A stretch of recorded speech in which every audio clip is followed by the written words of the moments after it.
Welcome, and thank you for joining me today on this episode of Thrive, Not Just Survive, How to Live from Within.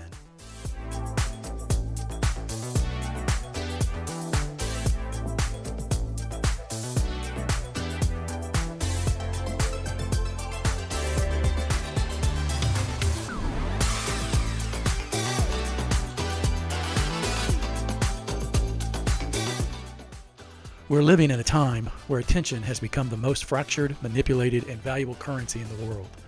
A research team tracked the average attention span of office workers for 19 years, from 2004 to 2023.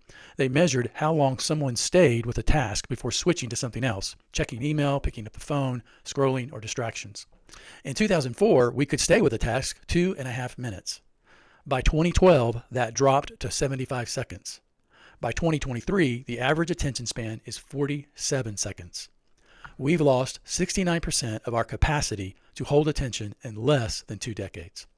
We now have a shorter attention span than many animals. Even sitcom producers know this. The average scene now lasts under 90 seconds because that's all the mind has been trained to handle. This isn't just a cultural change. This has spiritual impact and life outcomes because where your attention goes, your energy will follow, and where your energy follows will determine the outcomes in your life. Attention and focus are not the same thing. Attention is the ability to notice something, to select what enters your awareness. It is the gateway. It decides what gets in. But focus is what happens after attention chooses the target. Focus is sustained presence, if you will. Focus is staying with something long enough for it to matter, to shape you, to transform you. Attention points. Focus locks. And whatever we lock onto is what forms our reality from the inside out. Okay? So whatever you give your attention to, whatever you then begin to focus on, is going to determine your reality, starting from the inside outwards. Let me give you an image of this. It might be helpful. A photographer walks into a valley with mountains, meadow, and sky. Her attention takes in the whole scene. She sees it all. But then she chooses. She focuses the lens on a very specific angle of the meadow. That choice determines the photograph that will be created. You see, she gave her attention to the meadow, but then she very specifically found an angle, a place where she wanted to focus. And this is what we're talking about. Now, in the same way, what you choose to notice or give your attention to becomes what you choose to focus on. And what you focus on becomes what you manifest into your lived reality. I can't emphasize this enough. Where you place your attention is ultimately going to be what you focus on. And what you focus on will manifest itself into your life, into the outer world of your life. I have clients all the time who will come in and they are focused on maybe how an ex-spouse treated them. Maybe they're focused on the way a mother or father treated them, possibly someone at work. It could be a neighbor, a child. Then what they do is they tend to just focus on that wrong, on that thing that was done to them, the thing that they're upset about. And it literally controls their life because it controls their attention, and what you give your attention to, ultimately, you're going to focus on. And they focus on the things typically that they're irritated about or that they fear. And so as long as you do that, as long as that's where you're giving your attention, that is what you're going to get out of the universe because that's the way God created it. The universe simply is a mirror. Keep that in mind. It's like a mirror. It's going to mirror back to you what you give it. And if what you give it is fear, depression, anxiety, anger, unforgiveness, that's what you're going to get back. And so that's going to impact not only the people who come into your life, it's going to impact the way things go at work. It's going to impact the way friendships go, the way a relationship with your spouse goes. We have to realize that where we give our attention, how we focus is incredibly important. Now, Jesus lived this as a way of being. He said this, "The Son can do nothing of himself. He does only what he sees the Father doing." This is out of John 5:19. He wasn't reacting to circumstances. He wasn't attempting to force outcomes. He was observing inwardly. Do you see that? He was inwardly observing the movement of spirit. That's the only way that he could see what his Father was doing, was to see it in spirit. It's Jesus' way of saying, I live an inward life of spirit. And as I go inward and live from spirit, I see in spirit what my Father is doing, and I join him in the works that he is already doing. Now, that's an example to us of how we're to live. We're not to go out there and try to do anything in the sense of trying to build something for our ego, trying to make something, trying to create a brand. That's not what life is about. It's about going inward to your spirit, giving that your focus and attention, just as Jesus did. And in so doing, catching a vision of what the Spirit is already up to. And when you catch that vision, joining the Spirit in that. And that's what it means to really give your attention to an inward life and thus your focus to what the Spirit is showing you. This is life in the Spirit, not forcing tomorrow, not worrying about outcomes, not grasping for control. Jesus said it this way: be concerned first with the kingdom, the inner life, and the rest will unfold, the outer life. You ever seen it that way? Be concerned with the kingdom, which is your inner life, and outwardly, everything else will take care of itself. He was teaching attention and focus. He was teaching an alignment. This alignment is of your spirit, your soul, and your body. And we all need that. Spirit, soul, and body. Focused, if you will, on spirit. When your attention is on the spirit within, your focus settles there. Okay? When you go inward to your spirit, that's where your focus is going to be. But you have to first give your attention to the Spirit. That's why I'm going to be talking a lot more about meditation. Meditation is simply something called mindfulness. It's just about being present, being in the moment, being, if you will, with the I am God. Because it says, be still and know I am God. What is he saying? Be present, because I am is present as well. We need to come into the moment, in the present moment, and give that our attention. When your attention is on the Spirit within, your focus settles there. And life unfolds from that inner union instead of external panic or trying to control things. See, when you're focused there, you're living in the moment, focused on your spirit. And by the way, you can't focus on your spirit and live in the past or live in the future. You can't do it. If you walk in the Spirit, you're doing so by living in the moment. Okay, that's just a given. Your energy follows there for your attention. It follows your attention. Your energy will follow that. Okay, where you give your attention, ultimately your focus is where your energy will go. Your outcomes follow your energy. Your life follows the direction of your inner gaze. It can be no other way. So that's why it's so important to ask yourself, where am I giving my attention? It's one of the things I do, again, with my clients is I try to help them to see or become aware of where are they placing their attention. Where are you putting your focus? Because it's so easy to focus on problems. I rarely find that problems are fixed by focusing on them. Rarely. They may get, the can may get kicked down the road. You may do something external to try and fix it for the moment, or maybe there's a coping mechanism that helps. You may send an angry email to your ex because they're not doing something that you want them to do, or you may send an angry email at work, or you may, do something else because you feel better when you do it. But you haven't really done anything, okay? You haven't gone and lived in the moment. You haven't gone into spirit and focused there. Instead, you've tried to do something to address the problem, which may or may not actually address it. But what does address problems is living from within. Living from within. That's the way Jesus lived his life. That's the way the Apostle Paul lived his life. That's the way all the Christian mystics live their lives. And that's the way you and I are to live our lives. Now, your outcomes follow that energy. Okay, so you tell me your outcomes, I'll tell you where your energy is going. A lot of times, people, when I'm dealing with them, they have a lot of different things going on, a lot of problems, and it just seems like everything they do creates more problems. Well, that's because of where they're putting their focus, their attention. And it's not on their inner life. It's on things outside of them that they can't control. We can't control what people are doing. People are going to do what they do, okay? We can set boundaries for that. We can try to set boundaries and say, no, I'm not going to participate in that. No, this is a boundary. That's different. But trying to control situations, trying to control relationships, trying to do that, that's not what we're called to. We can't control people. Many times we can't control circumstances, but we can go inward to our spirit.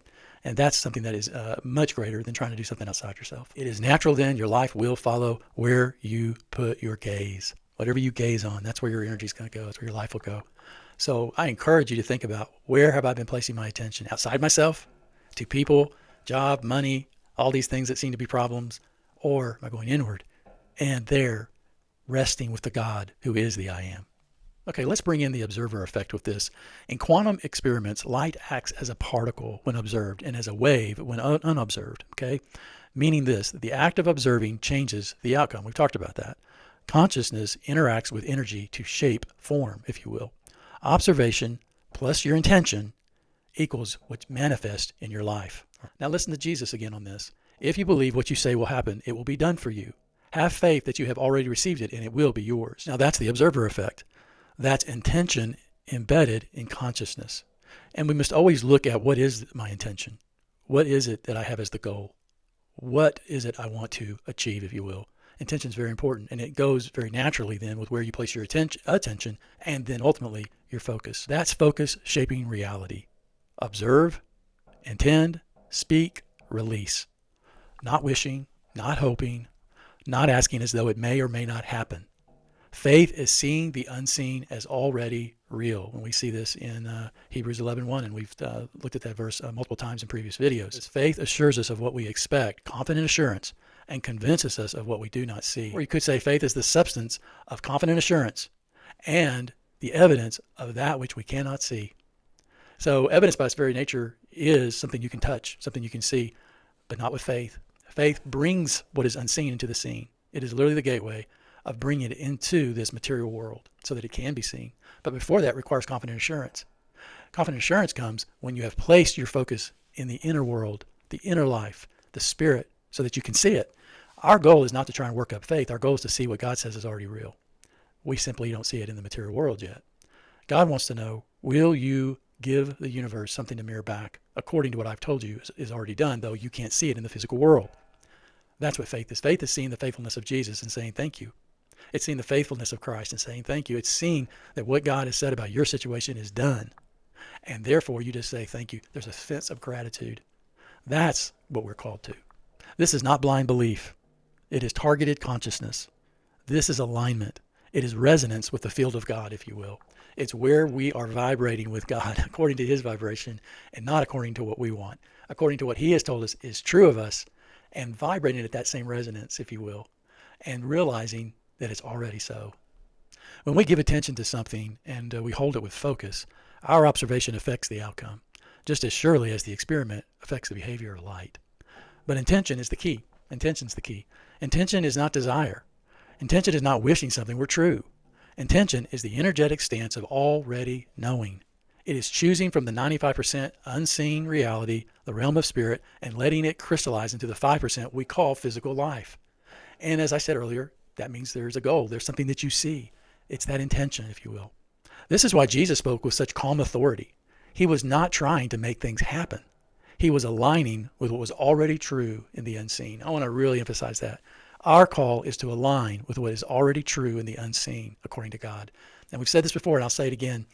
This is really, if you will, what faith is. It's believing those things that are not as though they were, because with God, they are. Believing those things that are not as though they were, because with God, they are. What that means then is to put our attention with an intention, a goal, on the thing that is in the unseen, as though it already was in the seen, as though it was already physical material, seeing it as though it is already done and physically here. And that, for God, is faith, because he has given you vision to see that with him, it already is, even though it's not with us here yet in the material form. It is so. So therefore, we must say it is so. We must agree with God it's so. Get on the big porch with God and say, yes, this is done. Thank you. I'm so glad I have this. I'm so grateful for the job. I'm so grateful for my health. I'm so glad that that situation has been dealt with. I'm so thankful that, this is going to be taken care of, or whatever it may be. This is how we're supposed to live. This is faith. This is living from within. So here is the invitation. Begin to notice where your attention drifts. Ask yourself this. Is this where I want my energy to flow? Is this where I want my energy to flow? Then choose gently where to place your focus. Choose where you will live inwardly. Choose what you will allow yourself to gaze into long enough to shape you. This is why meditation, even 5 to 10 minutes a day is so important. And it will allow you to begin to contemplate, to really begin to see the things that the Spirit is giving you, living intuitively. That is why it's very important to give yourself time to go inwardly, to be in the moment, to live in the moment, and there to see what God says is already true. Life is not shaped by force. Life is shaped by focus. Life is shaped by focus. Where your attention goes, your energy follows. Your reality forms. I was listening to, not too long ago, to someone talking about a CEO that he was writing his biography. And I think it was Elon Musk, but he said one of the things I believe it was Elon Musk, and one of the things he said was that he noticed when Musk would go from one meeting to another meeting to another meeting, that he had this incredible ability to focus. And when he came out of that meeting, he could switch on a dime and go to something else. And then he would go to the next meeting and focus on what needed to be focused on. And the thing that he noticed was that incredible ability to focus within each meeting caused them to have a tremendous amount of success in his businesses and the things that he's doing, because he's got, at one point, I think 16, 17 different businesses going on at one time, and he's able to run them all with this incredible ability to focus. And while it's important for a CEO, any CEO, to do that, It's also important for us as individuals in our lives to do that very things, to focus, because in so doing, we're able to live out what Christ lived out and exampled for us as spiritual beings. Choose deliberately, choose with intention, choose from your union in the divine life. That's so important. See the reality of your higher self in union with the divine life. And you will find yourself living in alignment with the Spirit, not reacting to the world, but creating from the center of it, from the very center of who you are. You are a co-laborer with Christ, a co-creator. That should just be a normal thing where we are constantly manifesting out into the world. There should never be a time we're not doing that. And as we work with the Spirit, living from within, manifesting outwardly, will become a natural thing. If this message has spoken to you today, take a moment and just notice where your attention is right now. Notice how your awareness feels when it rests in spirit rather than in worry or distraction. Notice that. That's where your life begins to shift, not by force, but by alignment. If you'd like to continue walking this journey of awakening and living from within, I invite you to stay connected with me. You can watch more teachings like this on gantv.com. And when you go to that site, just search for Thrive, not just Survive. And if you want resources for deep inner transformation, guided meditations, or upcoming retreats, you'll find those at thrivewithin.org and aiagape.com. And here on YouTube, if what you heard today resonated, go ahead and like, subscribe. We'd love for you to subscribe so you continue to get these teachings, and share this with someone you know who is also coming into a spiritual awakening. Let them know that these are resources that they can take advantage of. It helps the message of inner transformation to reach the people who are ready for it. So if you know someone who's ready for this message, make sure they get in contact with it. Thank you for spending time with me on this show today. Stay present, stay open, okay? And stay rooted in the one who is within you.